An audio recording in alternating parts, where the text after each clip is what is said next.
So this sounds like they planned to kidnap a bunch of kids. Bingo.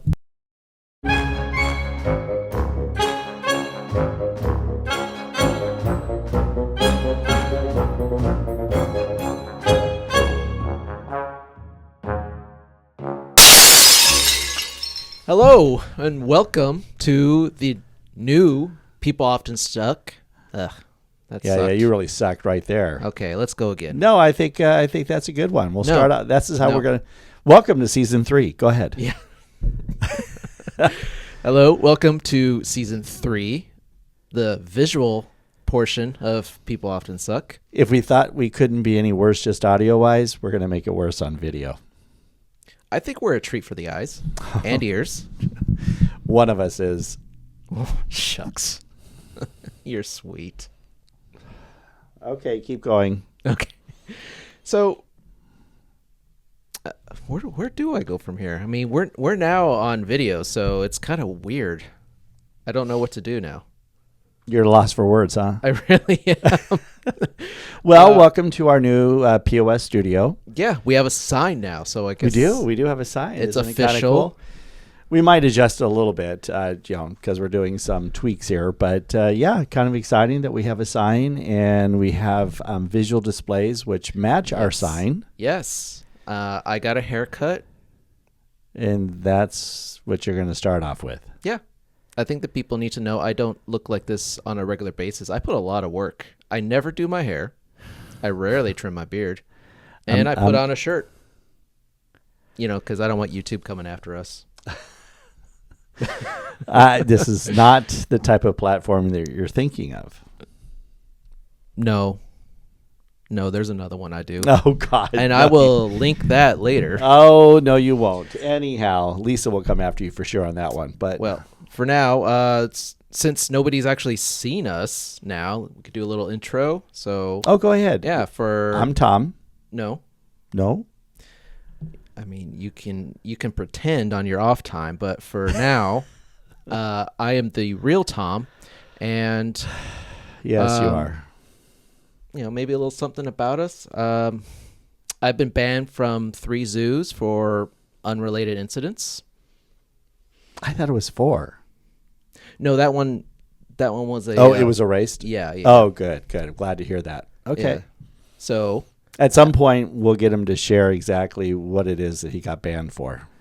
I don't know if legally I can, but maybe. We'll look at your for now. We'll look at your The other annoying voice is, of course, with the annoying face, TC. Yes.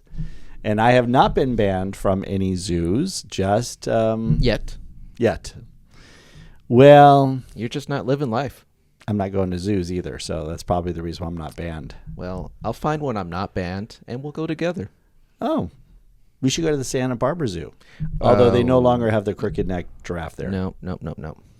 I'm kind of on a list over there. Oh, wow. Yeah. When they say don't stare down the monkeys, they mean it. Surprised that crap hasn't been thrown at you. No, there's, yeah. Okay.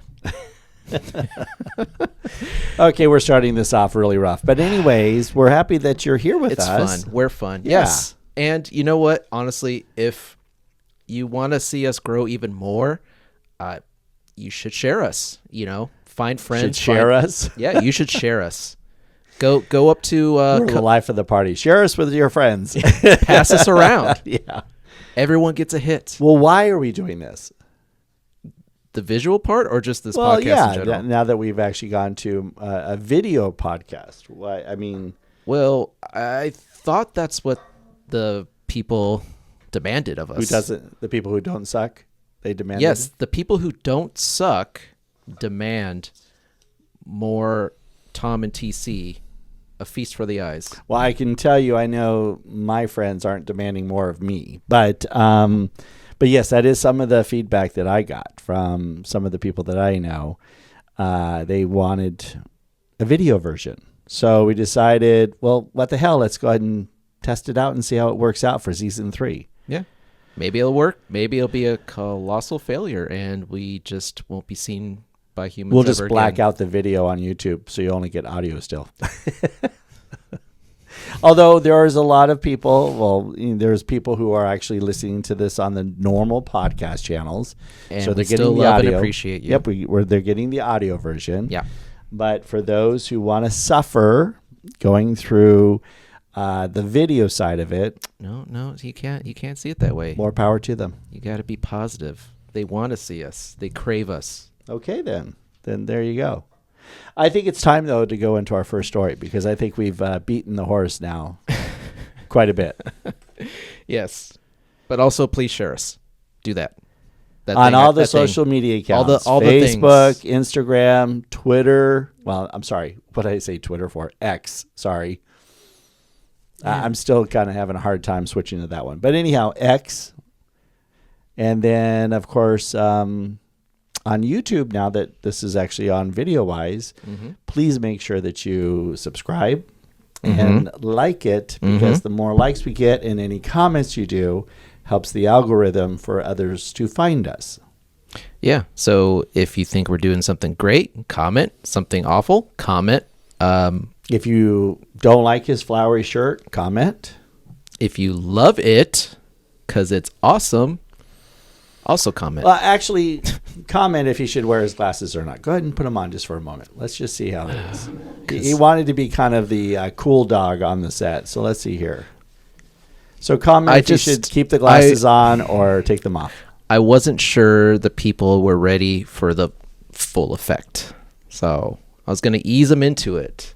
But then you shunned me and shamed me. And you forced my hand. It's a barrier between you and those folks who are watching.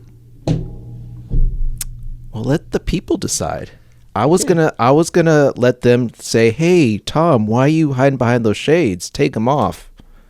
You took that from them. See your rather bland eyes. Okay, go ahead. I can't wait to hear your first story. Go for it. Okay, it's a doozy. It was actually brought to my attention from my friend up in Oregon, Linnea. This is the second story she's given me.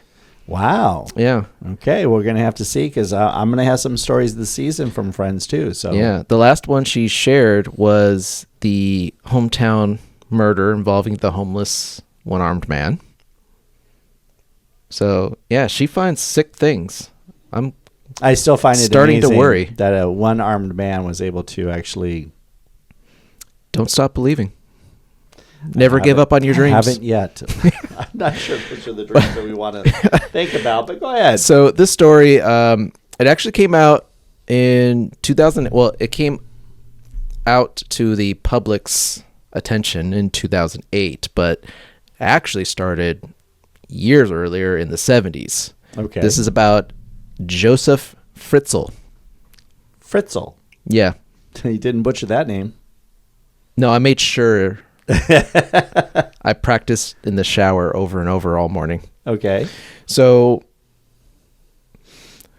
or maybe it's Joseph, considering the location. We'll go Joseph. Okay. Yeah. It could go either way. So he imprisoned his, at the time, 18-year-old daughter in an elaborate cellar underneath the family home and kept her there as his sex slave for over 2 decades. 2 decades? I mean, I was going to say 2 years almost was a. I thought you were going to say 2 years. Like, that's horrific. 2 minutes. 2 decades? Is horrific. 2 decades is unimaginable. And in the cellar. And how old was she? Well, when she was imprisoned. Initially, she had just turned 18. Oh, my gosh. I mean, any age also, by the way, is horrific. But you're telling me then that 38 years old, well, I'm sure you're going to get to it, but 38 years old is when she kind of came back into civilization. Mm-hmm. Yeah. I mean, all of that. She broke free. Okay, well, keep going with the story. That's just horrific. So Joseph didn't have the best childhood, and it would actually shape him into the dominating monster he was discovered to be. So it's not like you were just born this way. He had a pretty awful upbringing that made him this way. Not that it's excusable in any way. It just they say some people are born evil, some are made evil. You dropped something there. Okay. Yeah. I was like, I'm hearing a noise. What was that? Okay. So, Joseph was married, obviously, because he had a daughter. He actually had several children, but he picked on this one in particular. So Joseph's wife's sister, so his sister-in-law, once said about Joseph's wife's sister. Okay. Yeah. So Joseph's sister-in-law once said he tolerated no dissent. Listen, if I myself was scared of him at a family party and I did not feel confident to say anything in any form that could possibly offend him, then you can imagine how it must have been for a woman who spent so many years with him. So everyone in the family was afraid of him. Yeah. So, and this was a different time. This is in the 60s and 70s. In another country where you did not speak up or dare speak out. Wow. Okay. Yeah, and even the family couldn't save her. It was that's just horrifying. So how many kids did Joseph and his wife have during the course of their marriage? It was a lot, actually. It was like 7 or 8. Wow. Okay. So apparently he has a good, loving sexual relationship with his wife. Maybe loving is questionable, but yeah. Whether she chose to be a part of that remains to be seen. Well, if they were all afraid, yeah. Well, Joseph and his wife, Rosemarie. Oh, Rosemarie. It's a nice name. They had 7 children together. Yeah, I wrote that down. I don't know why I didn't. Because for some reason, I think I knew you were going to ask me that. I'm glad that you had prepared knowing that I was going to ask you that. Yeah. Okay. But it was around 77 to 78 when he actually began to abuse his daughter, Elizabeth, who was only about 11 or 12 at the time. So earlier I said this all started back in 77. Sure.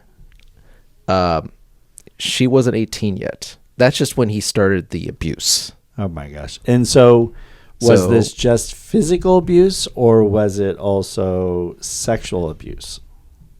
Yes. And where was she? Did you have this written down? Where was she in the lineup of the children?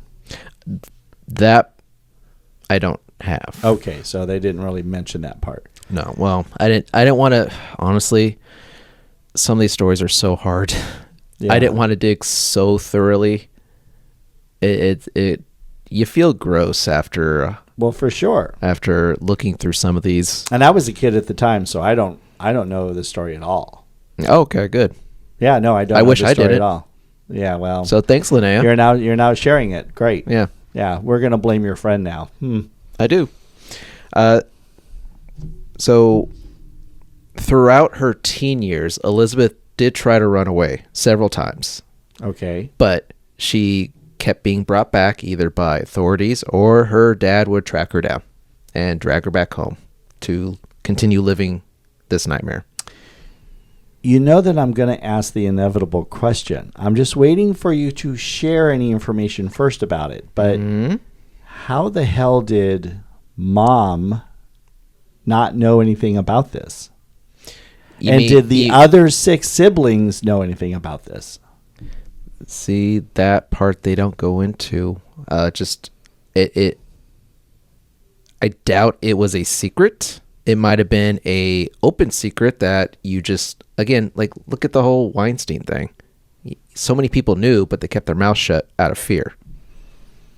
My gosh, this is crazy, though. I mean, yeah. For the mom, did she? So you don't know this then? If she knew any aspect of this until the end? So shortly after she had turned 18, Elizabeth had disappeared. Everyone asked him, where'd she go? And Joseph just would make something up like, oh, she joined some, sect, a cult. Think think Stop Oil right now, Wait, think of what? Oh, Stop Oil. Yeah. Okay. Basically something along those lines where, they were so passionate about this one thing that that's what they do.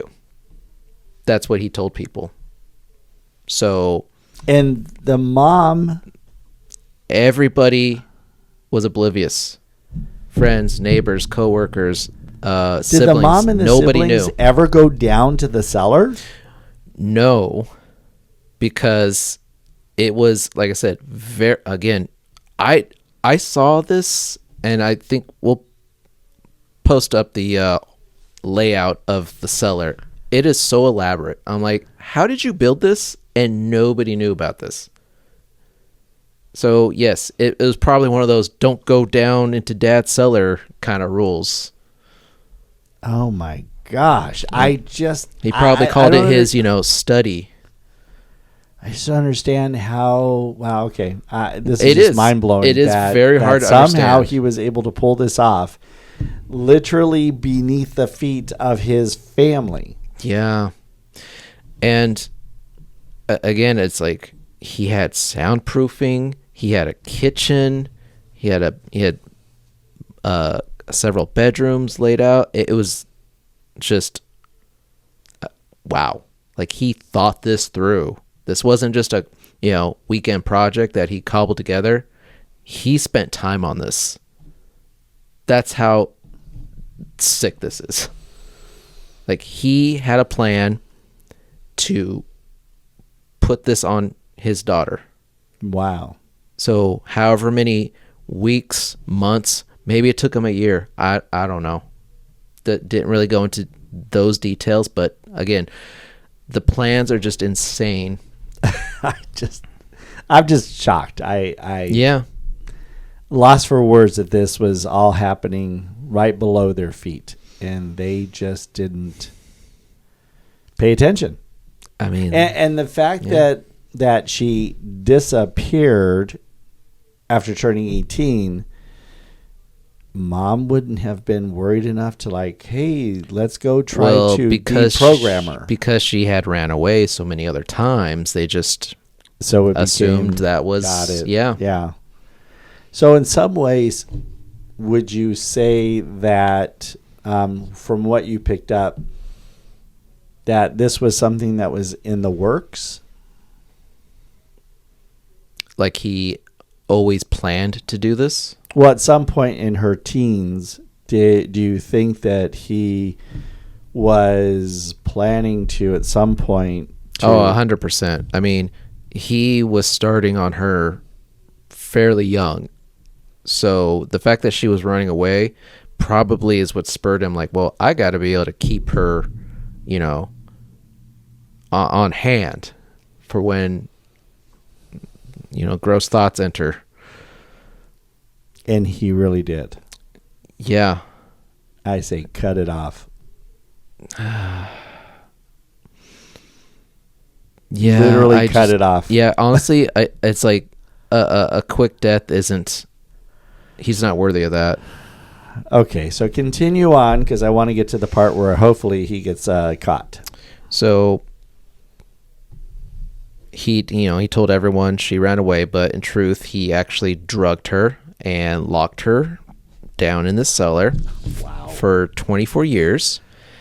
And he would, okay, how can I say this without YouTube striking us or something? Already in our first video podcast. Good job. Let's see. Unwanted advances. Thousands. I think we get it. Thousands of times. Well, for 20 years, 365 days of the year times 20. Yeah. So thousands of times. Sick bastard. And it actually produced No. 7 children. But only 6 survived. Yeah. What happened to number 7? Well, it wasn't necessarily I mean, the last one. Yes, it was but most likely the first one because, what's he going to do when it comes to giving birth to a child? He didn't do a damn thing except throw her a medical book and some, scissors or something. So she had to Perform her own delivery. Oh, my gosh. As if it couldn't get worse, yeah, right? Yeah. I mean, this nightmare just continues to get worse. Yeah. Okay, so are we convinced that there's evil in this world yet? Oh, yeah. No, we know that there's evil in this world. So, I'm not even a spiritual guy. I'm but last couple of years, we should probably start thinking about it. So, where did the 6 end up going? Well, they all did live there. Down in the cellar. And then eventually up with him. And wait, how did he explain that mysteriously these children showed up upstairs? So he played it off that, she dropped them off on our front porch because she doesn't want to raise them because she's a bad person. So we shall raise them. And the wife was just like, okay, that makes sense. So he acknowledged that they came from her. Oh, yeah. Yeah. Okay. Mm-hmm. Okay. Yeah. So how did this all end? You're probably wondering. Well, yeah, I want this nightmare over with. Yeah, honestly. So in 2008, Elizabeth actually convinced Joseph that they needed a doctor for one of their kids. They were suffering from some pretty bad cramps. And at first it was figure it out, but since she couldn't, she eventually convinced him to take the child to the hospital. So she was left behind, but he took the child there. Well, the doctors insisted, based on what they saw, that the mother should probably be involved in this. Okay. Well, at this point in his age, it kind of became a factor. Kind of, how old was he at this point? At this point, he was, I want to say 70s. Oh, my gosh. Yeah. As at this point in his age, it kind of became harder and harder to kind of keep up with all the lies. So things weren't adding up to some people when he was explaining things. Okay. Well, he actually agreed to let Elizabeth see the doctor about her daughter. And that's where he slipped up. Because she used that opportunity to literally spill everything that's happened to her. Get the authorities involved, and they... Could you imagine that doctor? Scooped him up. Yeah. Oh, I'm just going to be examining this, relatively younger lady for a routine checkup, only to hear 20 years of horror stories. And really longer than that when you think about starting at the age of 11. Yeah. Yeah. Oh, my gosh. Yeah, so she got a hold of authorities. They scooped him up, arrested him, put him on trial in 2009. So probably not even a year went by at this point. Yeah. And obviously he was found guilty, but he was found guilty of enslavement, incest, unwanted touching, yes, okay, coercion, false imprisonment, along with negligent homicide for the death of the one child. Oh. Yeah. So he didn't even get manslaughter for that? No, I guess not. Well, because I I don't know what the ramifications are in that particular country, what manslaughter is. It might have been involuntary manslaughter, but I think negligent homicide, I think that's probably fairly close. And remind me again, what country? Did I not write that down? I want to say it was Germany, maybe Poland. Okay. So one of those over there. Got it. One of those countries. So he was sentenced to life in prison. Yay. But this is how delusional he is.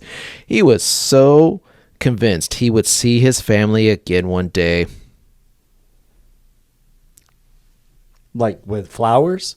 Oh, hey, honey. Yeah, flowers, We open love you, arms, Dad. and chocolates. Yeah, like family day at prison.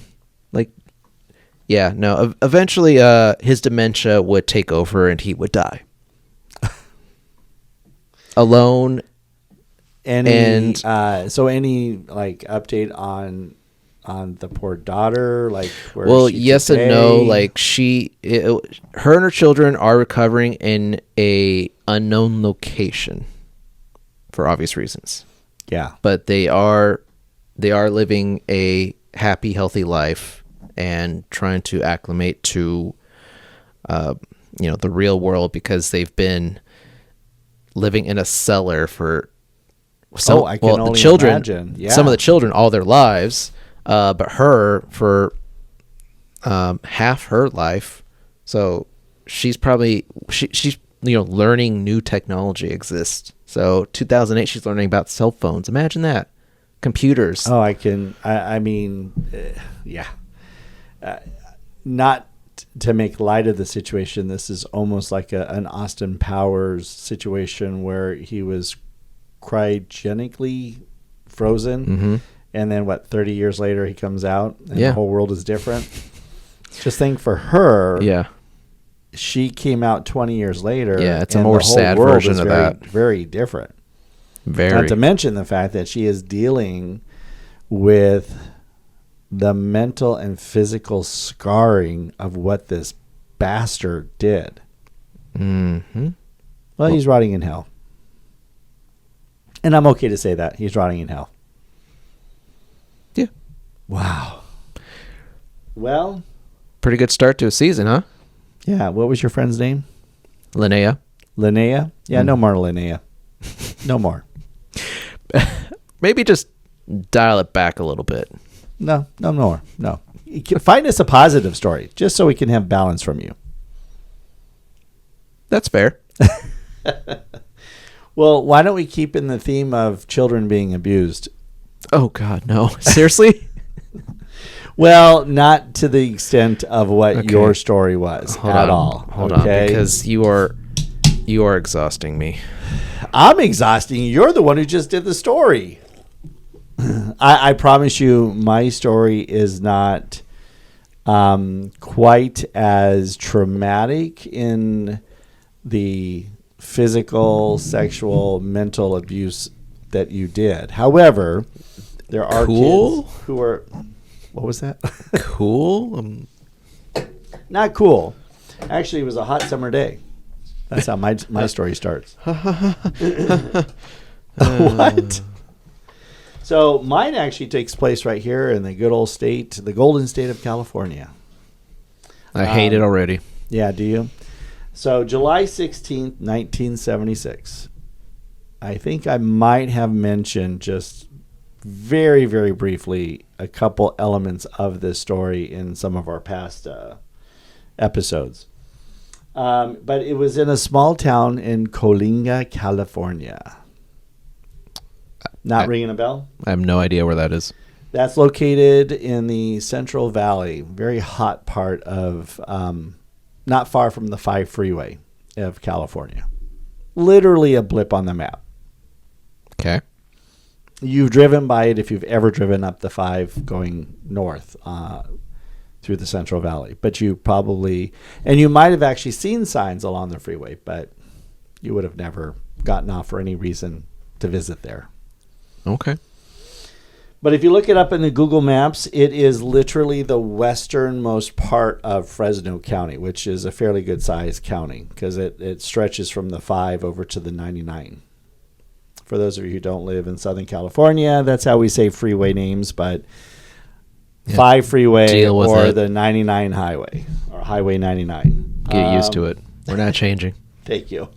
So during the summer of 1976, this school bus of 26 children, ages 5 to 14, were on their way home from summer school. Do they have summer school nowadays? I don't know if they do. I haven't heard that. They have to. Maybe. I'm not sure. There has to be like summer camp or something. Well, summer camp, yes, but this was summer school. And so this was summer school at the Dairyland School. So that should kind of give you an idea of the type of region of Central Valley that we're talking about. Lots of cows. There's a lot of cows. There's a lot of farming and all that stuff. Mm-hmm. So, well, let's just say that their wonderfully horrific experience started when they came across a van that was parked in the middle of a narrow road blocking their way for the driver. A trio of gunmen wearing pantyhose over their heads back in the 70s. They couldn't afford regular masks, so they used pantyhose. Oh my God. I thought that was just like some made up movie joke or something. No, actually, back in the day, that's usually what robbers or whatever would use. Can you imagine going to the store, buying pantyhose? It's like, what am I supposed to think? Do you think that they did it themselves, or did they borrowed it from their girlfriends, or borrowed it from their mom, depending on their age? Yeah. So anyhow, yes, these pantyhose wearing gunmen stormed the bus and proceeded to hijack the bus, full of 26-year-old children. 26-year-old children? I mean, sorry, 26 children, ages 5 to 14. What were they hoping to get? Lunch money? Milk money? I think a little more than that. So the excuse me. The hijackers forced the driver to an area where they had to traverse through a thicket of tall bamboo until they reached a ditch hiding 2 vans. Apparently, in the Central Valley or wherever it was in California, you could find some bamboo. Okay. This is where the hostages were transferred from the bus to the 2 vans, where they were then driven another 11 hours until they arrived to a rock quarry, which was about 100 miles northwest, all the way up, so northwest in California, all the way up to, yet again, another small town called Chowchula. You never even heard of that, have you? No. I don't visit a lot of quarries. Or Chowchilla. Or Coalinga. You need to do your homework and find out these interesting places of California. Based on what happens in those places, I don't think I do. Well, this is a famous one. I mean, at least back in the 70s it was. So this scary ordeal took an even more bizarre twist when they had the hostages transferred once again into a larger moving van equipped with some mattresses and meager snacks. So this sounds like they planned to kidnap a bunch of kids. Bingo. Yes, they did. Oh, wait until you find out who these 3 brilliant idiots were. So, while that was certainly bizarre enough, what was even worse was that the moving van was buried in a ditch. So the moving van wasn't going to move anywhere. It was already pre-buried in a ditch. Getting a picture? Was this so they can hide it from the public eye? Well, yeah, pretty much. So once they were all in, the doors were closed, and the moving van was then fully covered by dirt. Now, Michael Marshall, who at the time was 14 years old, he thought to himself, we're going to die. We're going to die getting the hell out of here. But he's like, basically, whatever we have to do to get the heck out of here, if we have to, we'll die doing it. But we're going to get out of here. I give the kid credit. Like, badass. I know, 100%. He was the John Wick of the time. Or that's how John Wick was born. Maybe this is the prequel to John Wick. You're giving Hollywood free material. I know. I'm telling you, they should probably, anyhow. So some of the older kids were consoling, remember I told you the age group was 5 to 14. Mm-hmm. Okay? So some of the older kids were consoling and helping the younger kids keep calm and kind of cope with the situation that they are basically imprisoned in the back of this moving van with dirt basically being thrown in around them because the hijackers, these horrible 3 bastards, basically wanted this to be hidden from public view. Now, it doesn't go into detail, but I will tell you, let me make sure I don't give away too soon. Obviously, the hijackers were attempting to try to get a ransom for kidnapping these 26 kids. Let's not forget the driver. The driver's in there as well, but 26 kids plus the driver. So the weight of the dirt on the roof of this moving van began to partially collapse the roof on the interior. So that became a concern to, obviously, Michael and the driver and the other older kids who kind of knew a little bit more of what was going on. Like, how much more is it going to last as this roof is starting to cave in a little bit from all the weight of the dirt? So the kids were inventive. They were smart. Don't ever underestimate kids. The kids stacked the mattresses up to help a few of the older kids to see if they could find a way to push what appeared to be a sealed manhole at the top of the van, but it barely could budge. So they didn't waste any time. Like, they're not going to sit in there and like, oh, woe is us. Hopefully we're going to, somebody's going to find us or whatever.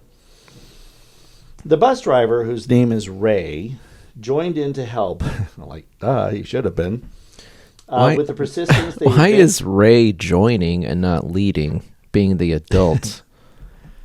That kind of comes up a little later on. Not that Ray's a bad guy, but just it kind of comes up a little later on. Well, it just sounds like perhaps he didn't go to Boy Scouts.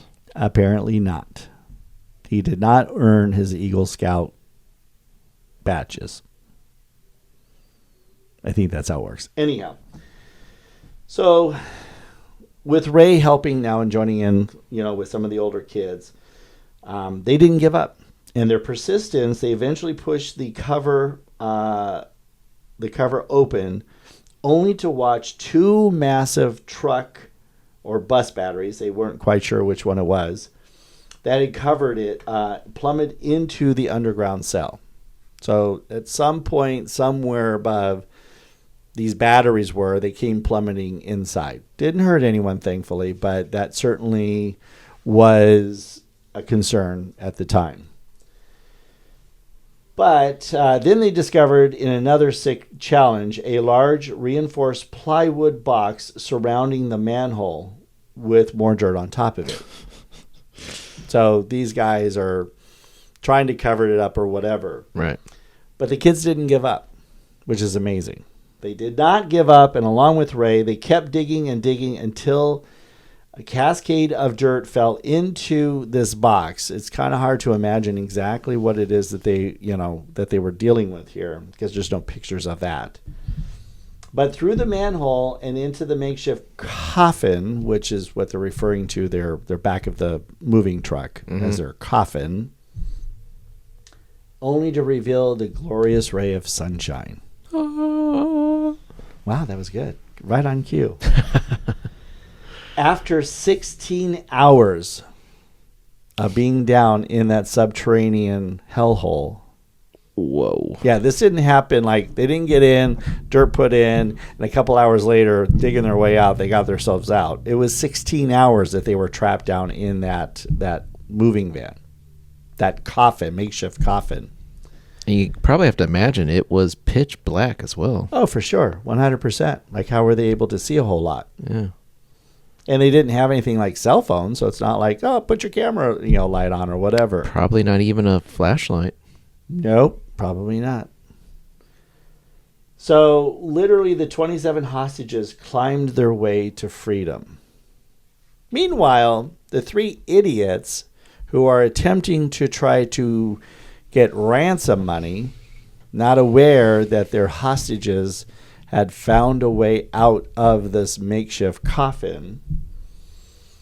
They're busy doing their thing, hopefully trying to get some money. Okay. The kidnappers were 3 residents of Chowchilla, so they knew the area. The identities, and I literally wrote it down this way, the identities of the 3 idiots were Frederick Newhall Woods, 24 at the time, James Schoenfeld, Schoenfeld, we'll go with that, also 24 back then at the time, and his younger brother, Richard, same last name. You don't want to try it? No, Schoenfeld. I'll say Schoenfeld. That's what it is. Was younger by 2 years. He was 22 at the time. So 22, 24, 24. Now, Woods came from a family that gained prominence during the California Gold Rush era. And so it's not like his family.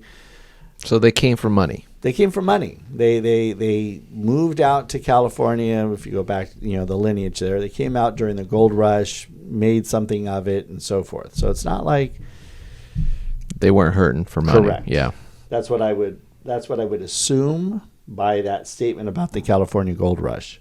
Mm. The Schoenfeld boys came from a well-known doctor. This was rather embarrassing, of course, for the 2 families. Mm. So the kids get out. The 3 idiots do get caught. Mm-hmm. Each of them were sentenced to life in prison without the possibility of parole. Cool. But unfortunately, the story doesn't end there. Okay. Yeah, you mentioned something about Ray. What was that? Well, I wasn't going to make a big deal about that part, but unfortunately, what I was going to say, and when I was doing research on the story, these kids went through mental hell because of this. And to this day, some, almost 50 years later, mm-hmm. they are still dealing with the mental anguish of what they went through down there. Oh, I bet. Yeah. And, Michael, who I mentioned earlier, there was actually a picture of him. He really did lead the charge in trying to kind of get everybody out of there. This kid was pretty smart kid, and he was determined one way or the other to get them all saved. Not that Ray didn't help with that, but the sad thing is that the moment that came when they were all found, they went to authorities and all that stuff, and of course the news media were all over this, he didn't receive any credit at all. And the credit went to Ray. Oh. Yeah. And he didn't bother to correct anybody. Nope, not at all. Ray got so much attention that they did a parade for him. Oh, Ray got a parade. And even kind of did a dedicated day to him. Ray Day? Ray Day. I don't know if they called it Ray Day, but anyhow. A day of Ray. A day of Ray. Wow. So that is something that, to this day, Michael has not properly been given credit for really helping to lead the charge. But anyhow, moving on from that. I'll give you credit, Michael, for whatever that's worth. Thank you. Well, we are right now. Absolutely. Yeah. So in the early 1980s, the three idiots appealed, arguing that their sentences didn't fit the crime, as the kidnapping victims did not suffer serious physical harm. What? Wait, what year was this? 70s? Well, this is now the early 1980s. When it did happen, it was 1976. Okay. So, I mean, there was a lot of cocaine in the 80s, so I guess that makes sense. Now, of course, let's ignore all of the mental challenges that these kids, to this day, are still... Yeah, mental challenges didn't exist. No, apparently not. So, this is going to make you probably a little more angry. The kidnappers won and are now up for the option of parole.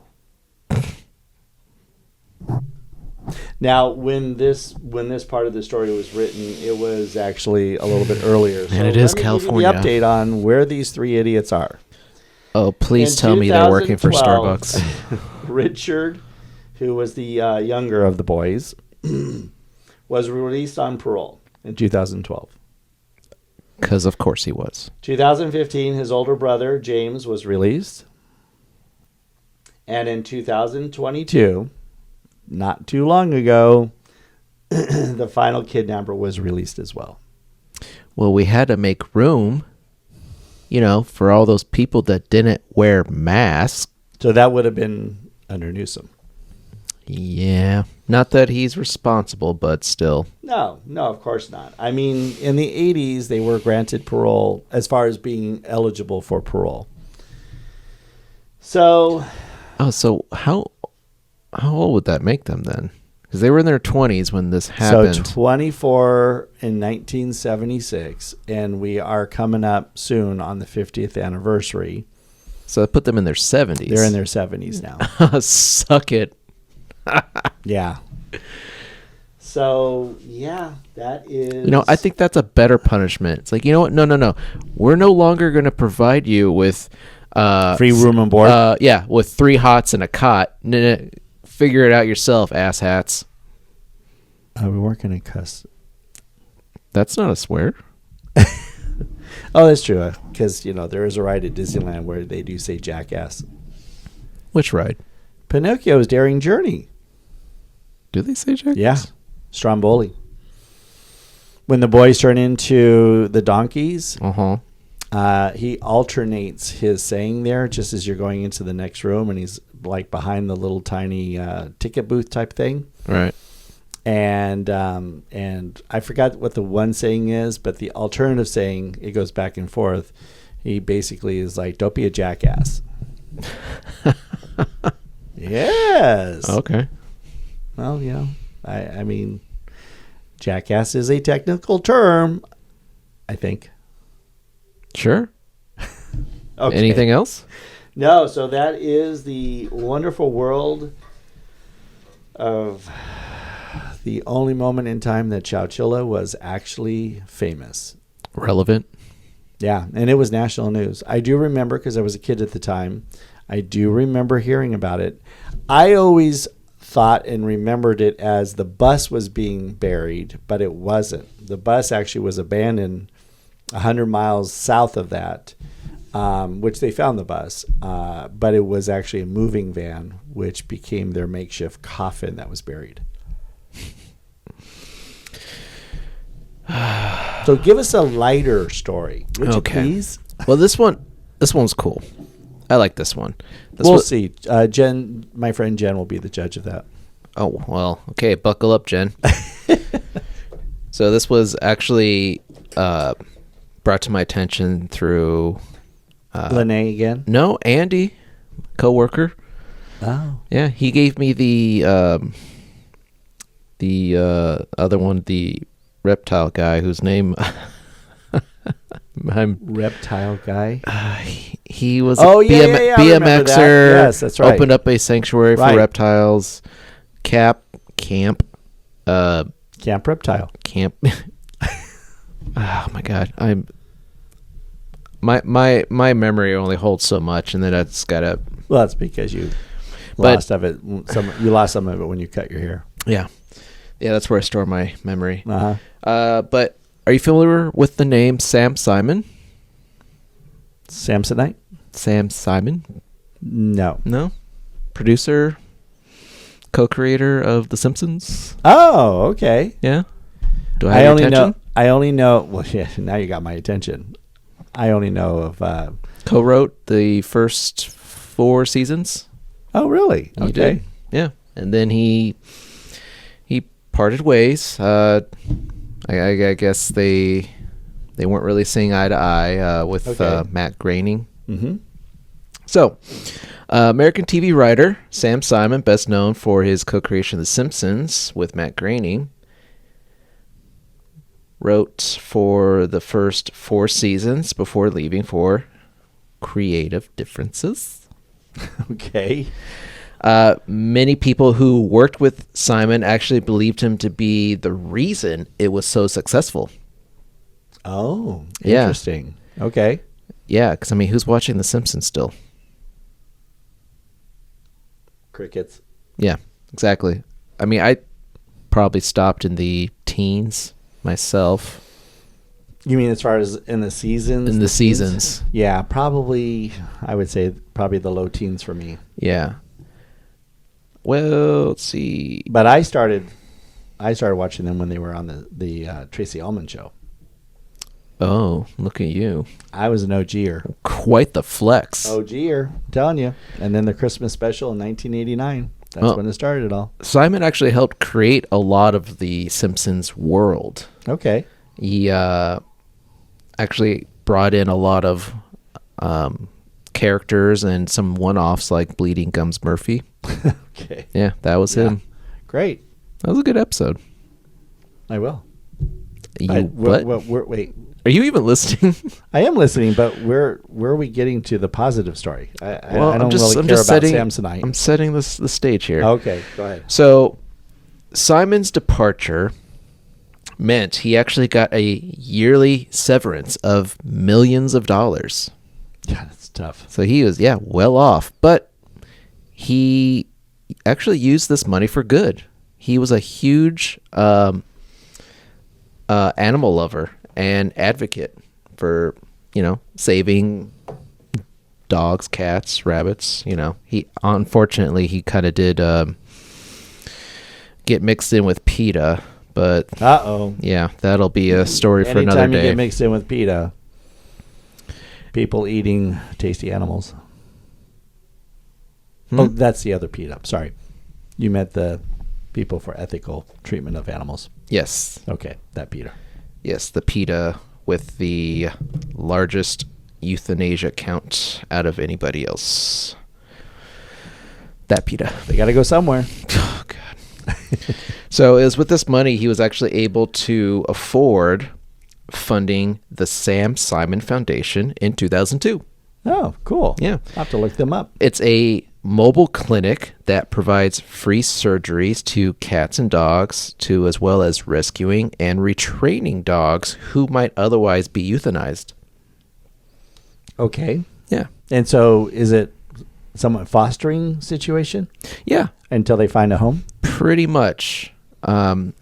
It's not a shelter per se, but they'll find strays, and they'll help train them so that they become, like I don't want to say emotional support animals. I feel like that's a cop out, but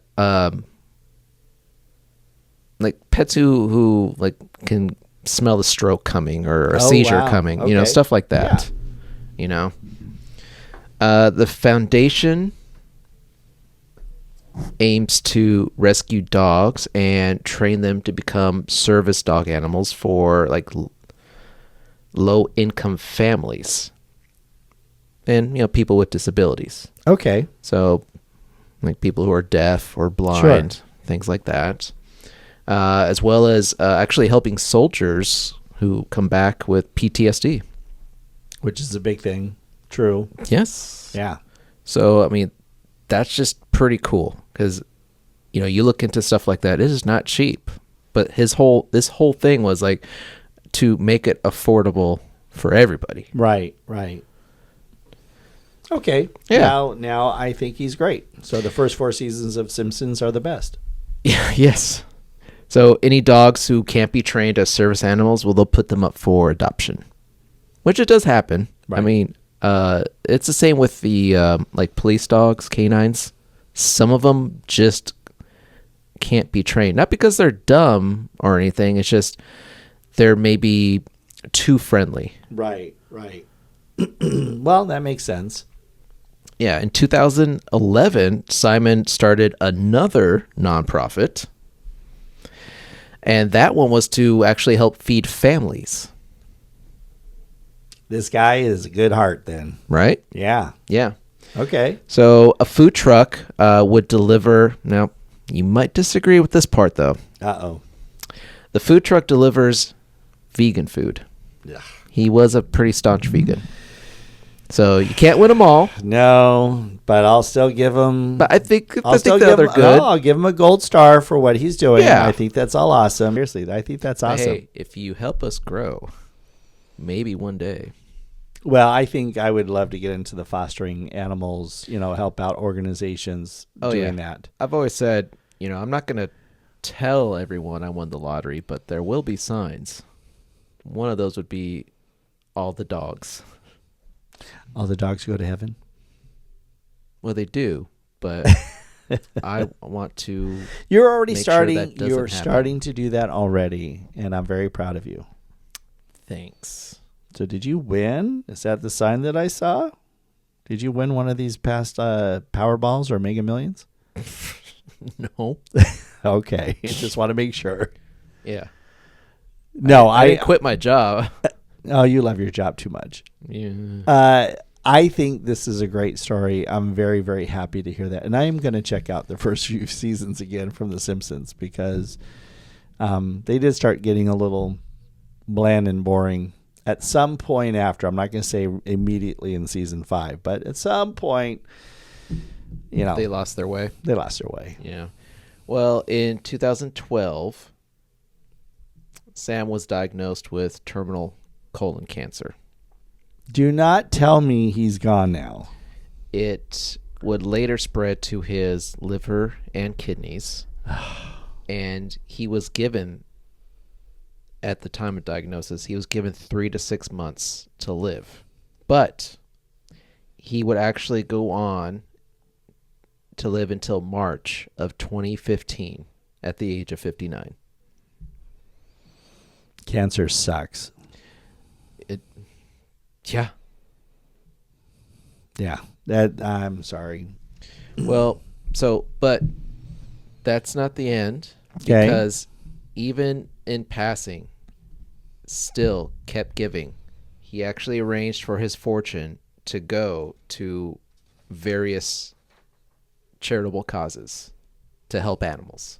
So he just gave all his, because he didn't have any kids. Yeah. He wasn't married, although he was divorced from actress Jennifer Tilly. Oh, Jennifer Tilly. Wow. Yeah, and they remained great friends up to the end. Okay. And she's a great actress. She spoke highly of him. And yes, he just, you can't take it with you, so he made sure it goes to charities, which is like, that's pretty freaking awesome. That is awesome. That's great. Yeah. Well, that was a happy story with a little bit of a sad ending, but he's still giving. Yeah. And that's pretty cool. Yeah, I think so. I'll give kudos to Andy for that one. Yeah, that was a pretty cool story. I never knew about that. Yeah, no, not at all. And being a huge Simpsons fan that I am, I never heard that. So that's interesting. Okay. Well, I mean, that's it for me. That's it? Really? That's all you have? Until next time. Well, that's all we got. I hope, well, we hope that this first video version of our podcast was interesting enough and Went a little longer than usual, but well, yeah, but I'll edit out all of Tom's parts. So, no. no. Okay. But hey, comment below. Let us know who had the better story. Oh, brother. Your story was horrifically gross, and mine had a much happier ending. Okay, not who had the grossest story, but who was the bigger POS? I mean, obviously he's the bigger POS, but who had the better story of the POS? Anyhow, so we are coming from the POS studios here this time around. Is that what we're calling it? Yeah, I guess so. Why not? And we'll talk about it. And and we do want to thank our producer, Mark Wallengren, who we love and adore. And please, if you could remember, share us with your friends and family, anyone, strangers, whoever it is, on Instagram, Facebook, and X. See, I didn't say Twitter this time. And we will also, we did share on here some of the video or the photo images of our stories because this is actually a video podcast now. But for those who only listen on audio, you can check those images out on social media as well. So as always, we thank you. And so don't forget to like or comment. And until next time, don't become a POS because you could end up on this podcast. Yeah. Until next time, we'll see ya.